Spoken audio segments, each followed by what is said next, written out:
on, you piece of junk. Ugh. That's a 3/8 Freud Forstner bit. Freud's okay. Nothing wrong with Freud. I have the hole locations marked and ready to rock and roll. So we're just going to go down the sides and across the back. We're not going to do any with this front yet. I don't have the front built.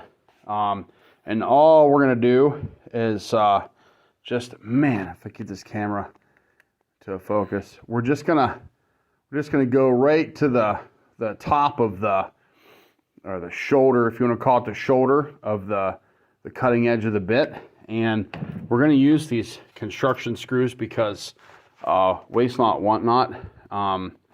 You're not going to see this, but it will be counterbored, so just recess slightly. If you want to slide it across your floor, the screw head shouldn't catch. We're going to throw a little glue down and then run these in and really try to make sure, because they're fairly long at 1.5 inches. We're gonna get pretty good penetration. We got to make sure that we hold our drill really steady when we run these in.